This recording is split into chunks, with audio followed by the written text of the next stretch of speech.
ভাই এই হলো রিয়েল টিম ইন্ডিয়া, যে রিয়েল টিম ইন্ডিয়াকে আমরা টি-20 ক্রিকেটে দেখতে চেয়েছিলাম, বাট আনফর্চুনেটলি হলো না। এবং ওয়ানডে ম্যাচের মধ্যে ইন্ডিয়া কেন সেরা দেখিয়ে দিল ইংল্যান্ডকে। ইংল্যান্ডের মাঠে কিন্তু বিন্দুমাত্র তাদের যে অ্যাগ্রেসিভ খেলাটা, এটা কিন্তু খেলতে দেখা যায় না। 25 ওভারে মাত্র 120 রানের কাছাকাছি ইংল্যান্ড করলো। ভাবা যায় ইংল্যান্ডের যে একটা ব্যাটিং ট্র্যাকের মধ্যে এরকম অবস্থা ইংল্যান্ডের ব্যাটারদের, যে ব্যাটাররা হ্যারি ব্রুক, জস বাটলার, তারপরে টম ব্যাথেল, তারা কিন্তু বরাবরই টি-20 ক্রিকেটের মধ্যে বা সিরিজের মধ্যে দুর্ধর্ষ ব্যাটিং করেছে, ভালো রান করেছে। টিম ইন্ডিয়ার বলারদের কিন্তু বিন্দুমাত্র পাত্তা দিল না। তো সেই জায়গার মধ্যে জাস্ট কয়েকটা প্লেয়ার পরিবর্তনে কিন্তু সম্পূর্ণ টিম ইন্ডিয়ার স্কোয়াডটাকে চেঞ্জ করে দিল। কীরকম?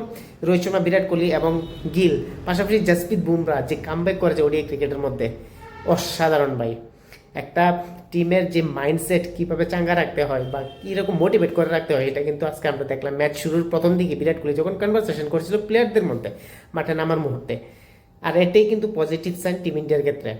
গৌতম গম্ভীর টিম ইন্ডিয়ার টি-20 টিমকে যেভাবে ধূলিসাৎ করেছে কনফিডেন্স, তারই যোগ্য জবাব বিরাট কোহলি এবং রোহিত শর্মা কিন্তু দিচ্ছে।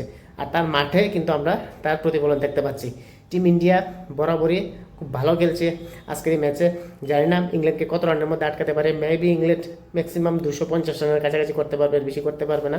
এবং টিম ইন্ডিয়ার কাছে একটা বড় একটা সুযোগ প্রথম ম্যাচে ইংল্যান্ডকে ভালো মার্জিনে হারানো।